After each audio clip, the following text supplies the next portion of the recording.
He was the self-proclaimed internet slave master and has been referred to as the internet's first serial killer. Hello, true crimerers. This is the case of John Edward Robinson. Viewer discretion is advised. And the first person to say that he looks kind of like me, I will lose my marbles. My marbles doth been lost. At the first person who says, hey, he kind of looks like you. All right, so don't motherfucking...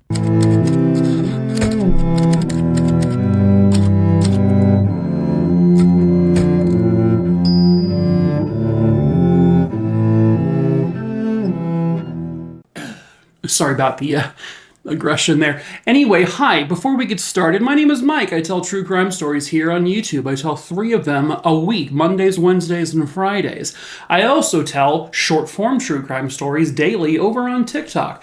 The link to my TikTok and all my other socials are in the link tree in the description of this video and every of my YouTube videos below. But let's get into today's story. John Edward Robinson was born on December 27th, 1943, and he was born in Cicero, Illinois.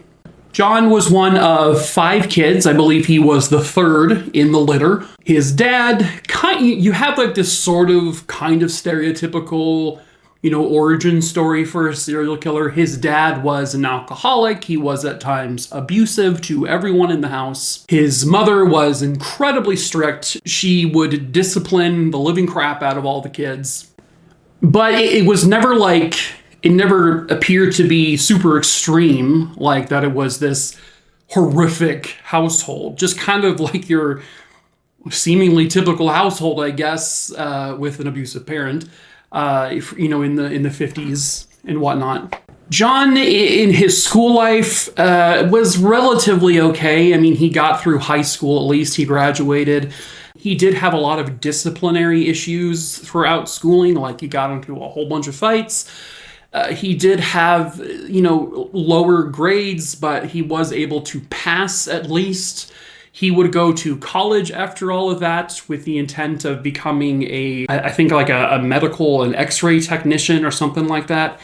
And he ended up dropping out, though, after only going for 2 years. By 1964, he's picked up and he's moved out of Illinois and he's moved to Kansas City, Kansas / Kansas City, Missouri. This story kind of happens along because that city is in 2 different states. And so the story kind of happens, I think, a mix of both in both states. Then he would get married, and he and his wife would end up having, I think, 4 kids.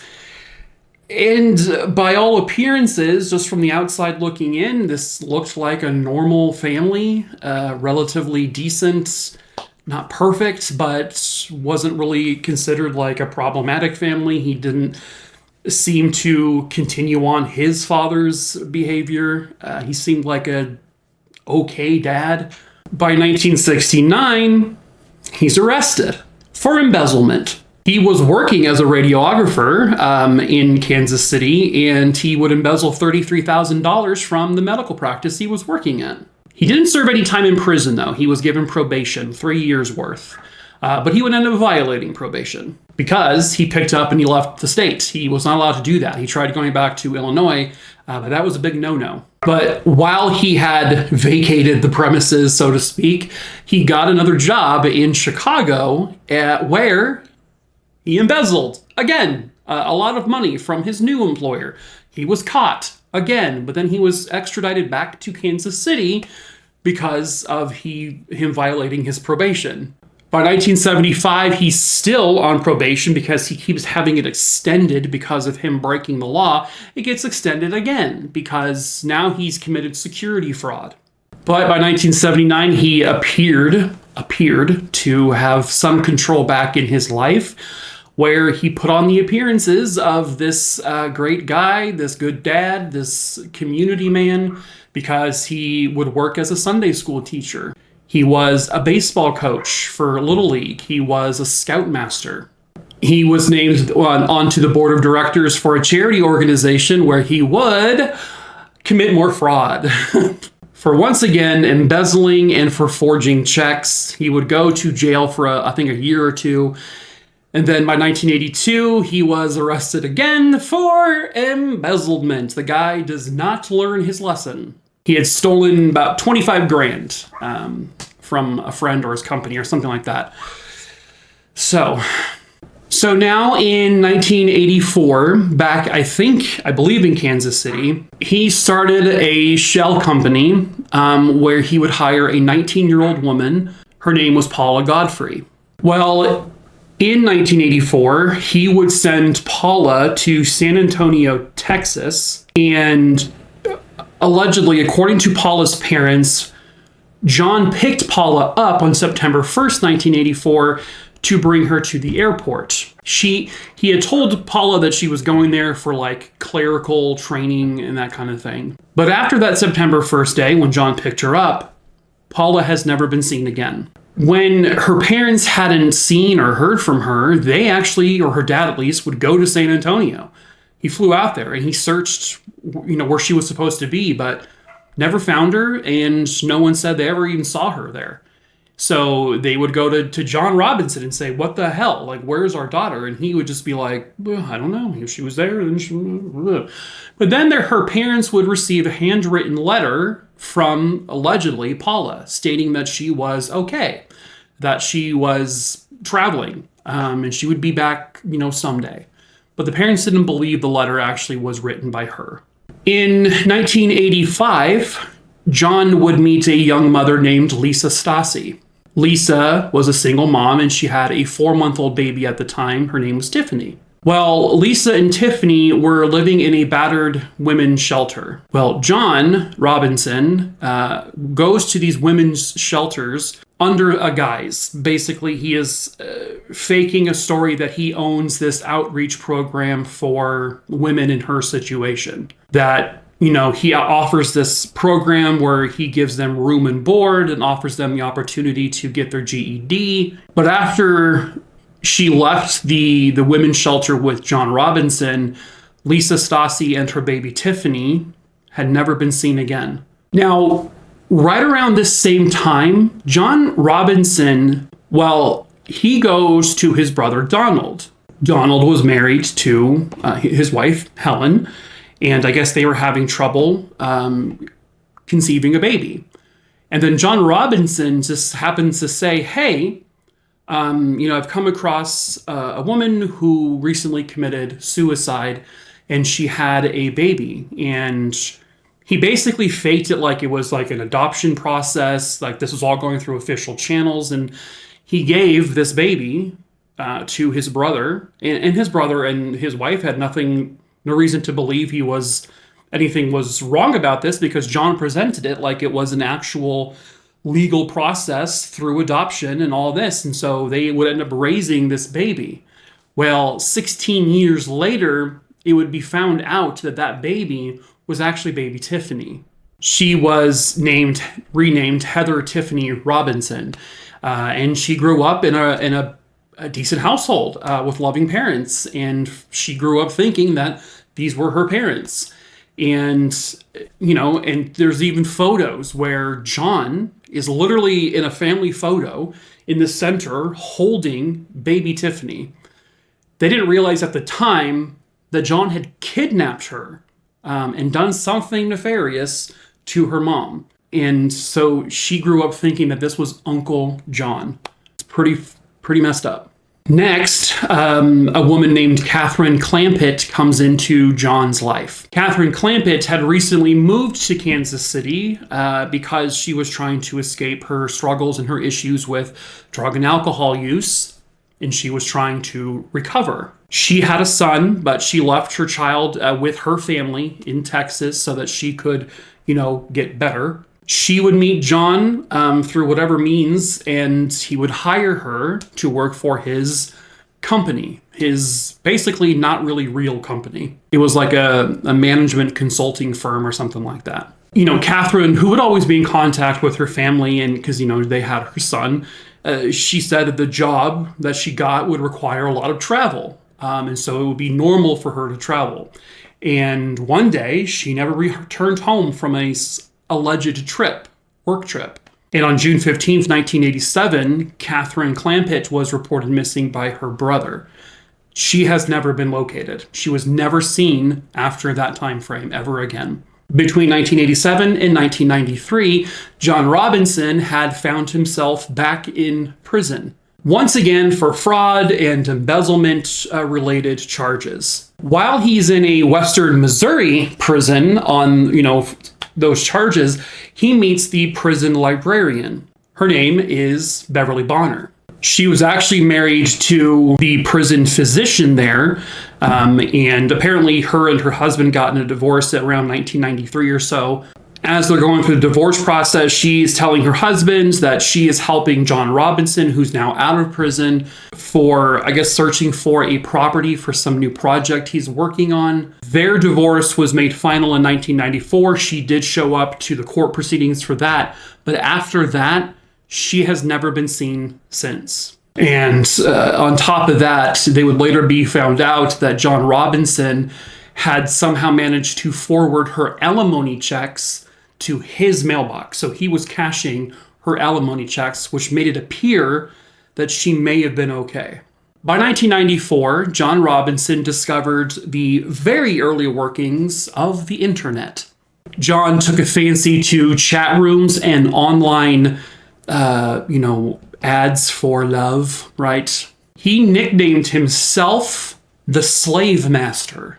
Gross. This idea was that he was looking for women who enjoyed being submissive to a man. And so that's how he came into contact with 45-year-old Sheila Faith. Sheila Faith was recently widowed, and she had a 15-year-old daughter named Debbie Faith. Debbie, unfortunately, had cerebral palsy. She was essentially in a wheelchair. And the cost of medical bills, and with, recently losing her husband, she was really struggling with money. John gave this persona on the internet that he was a very wealthy man. He had a lot of money. And when he interacted with Sheila, he basically promised her, I can take care of all of your financial woes. He even told her, hey, I'll take you and your daughter Debbie. We'll go on a cruise. We'll have a great time. I will pay for Debbie's school to go to private school. I'll take care of whatever bills you have. So John Robinson would actually finally plan to meet Sheila and Debbie. They actually were living all the way in California, and they moved to Kansas City to meet John. And after they did that, both women were never seen again.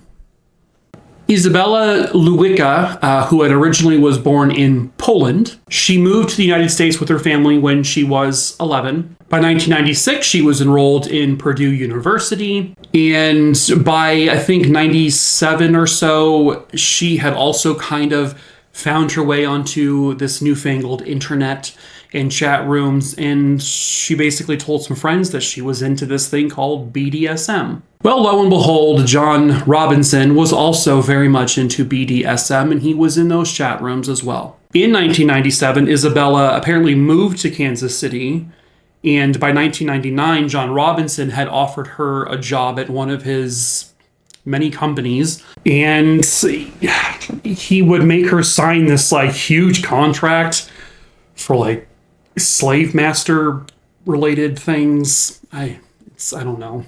Sometime in the summer of 1999, however, everyone seemed to suddenly lose contact with Izabela. She just sort of fell off the face of the earth.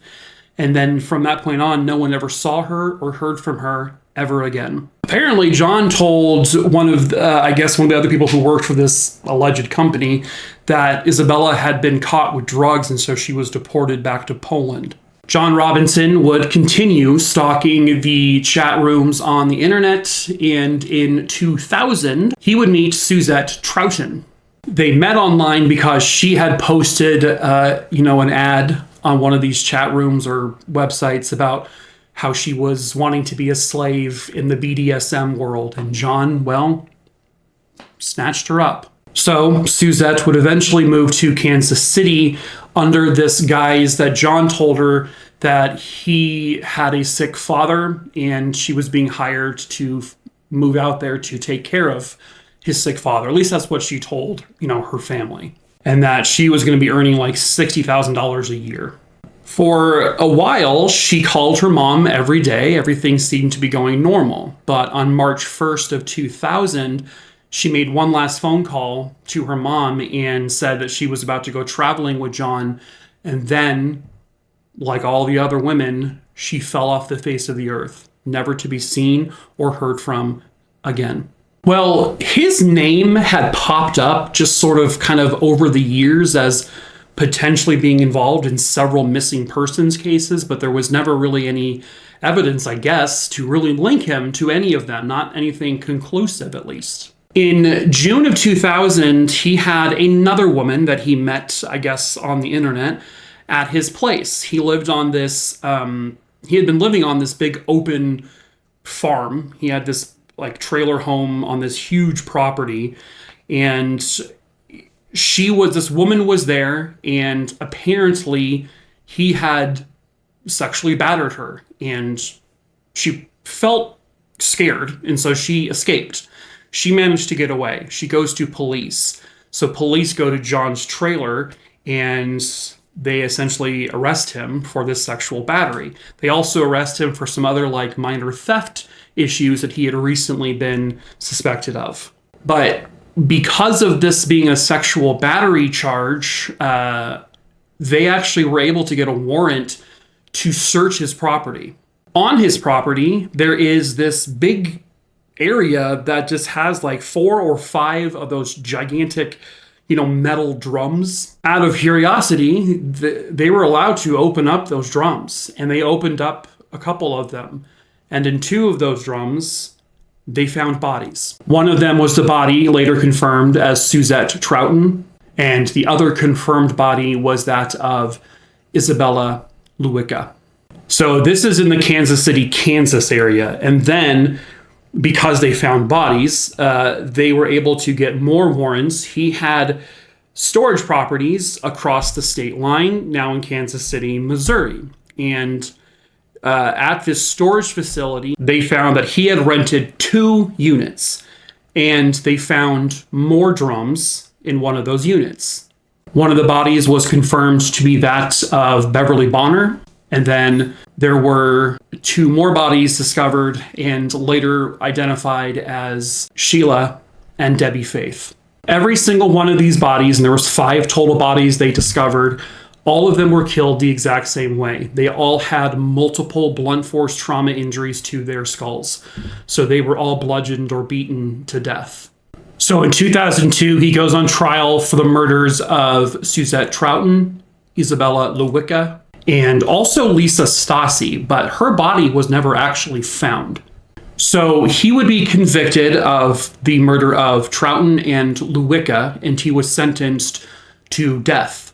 And then he was sentenced to life in prison without parole for Lisa Stassi's murder. He didn't get the death penalty, one, because the death penalty, when she was actually likely killed, the death penalty was not a sentence they could do there. But it was after, I guess. But also, they never found her body. He would also later be charged with essentially being involved in falsifying and kidnapping, all of the documents and all that related to Lisa's daughter, Tiffany, who, like I said, would grow up to be a normal, healthy young woman. She's now married. She is happily married. She is living a happy, as normal life as you could. She really grew up not really knowing that these people weren't her actual family. She just didn't know that. She was only 4 months old when this all happened. So I guess it became a lot more tricky with the other cases. Even Sheila and Debbie Faith, even though their bodies were found on a property he owned, there was a lot of technical and legal issues with a lot of things. And because of where their bodies were found, they were found in Missouri. This was now a different state. And so it was, I guess, tricky for whatever reason. But they were basically saying, listen, we're going for the death penalty here in Missouri for those murders as well. They asked him, listen, we'll take death penalty off the table if you tell us where the rest of the bodies are, because we know there's more bodies. But he said no. He was not cooperative whatsoever. He would never divulge any information about where any other bodies might possibly be. But he would end up taking this deal, I guess, because I guess the prosecution had enough evidence to reasonably convict him, but he didn't want to risk the death penalty anyway, even though he already had it in a different state. So he would end up pleading guilty to the murders of Paula Godfrey, Catherine Clampett, Beverly Bonner, and then Sheila and Debbie Faith. So 5 more murders he was convicted of, and he basically got life in prison without the possibility of parole. Because of legal technicalities or whatever, in 2015, the courts would end up vacating his death sentences for the murders of Suzette Troughton and Lisa Stassi, but they kept the death penalty in place for the murder of Isabella Lewicki. As of right now, John Edward Robinson is on death row at the El Dorado Correctional Facility in Kansas, where he is still awaiting his execution. He is confirmed to have 8 victims. Several of them he met on the internet, which is why people would nickname him the first internet serial killer. But it is believed that he probably has many, many other victims, possibly. But he's never admitted to any of them, any other ones. And he will likely go to his grave never confessing to anything else. 8 women. 8 women would die at the hands of this man who took advantage of them. These were women that were either down on their luck, maybe they were single moms, having some issues, struggling with something, they needed money, and he just faked this persona in order to get them in his gross little grasp, and then just killed them. For what reason? There's really no indication that he had actually, I mean, he probably sexually assaulted them, but there's no evidence to suggest it because the way their bodies were found and some of the bodies weren't found. And so there really was never, that wasn't really known. So what was his motive? He's just a sick guy. Sometimes there just isn't a motive. Sometimes this is just who these people are.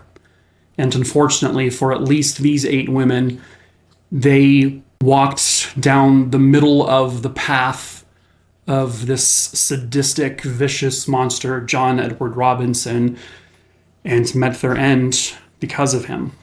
But at least there is some comfort, I guess, in the fact that he is going to die for what he did. So he does not get to enjoy life. He does not get to breathe free air. And he will breathe his last breath in a prison. So in some way, these 8 women and, Tiffany Stassi, who really didn't even know her mom, they all got the justice they so rightfully deserved. But that is it for this video. True crime, a Rooney, a Dooney, a Dingleberry Dongs. I hope you found it interesting as usual. Please subscribe if you're into true crime because you're weird like me and the rest of us, you big cuckoo, wackadoodles. So also follow my TikTok. The link's in the link tree below. I have a Discord server. Be over the age of 18 or else you'd be kicked out. I sell merch. We ship all over the world. All of the links to all of that stuff is also in the link tree in the description below. And that's it. That's it for the video. That's all I'm going to do. That's all. This is, why am I talking like this? I don't even know. I don't know why I'm talking like this. Do I do a good job? No, this is not believable as whatever accent this is. What is this, Romanian I'm doing? No, Mike, it's not Romanian, you stupid idiot. Hey, caramba. Who wants to eat a pen with me? That's gross. I'll probably die of pen poisoning. That's not a thing, is it? I'm very weird. If you're new and haven't noticed, I'm a very odd little fella. Very odd. Weird. Couple screws have been loose for a while, rattling around the old brain. But who doesn't, right? Who doesn't eat pens like me? Who doesn't? All of you don't? Okay. That's fine. That's fine. You all don't. That's you all, everybody. What? That's the song from the show Lost, isn't it? What? What am I doing? Hi.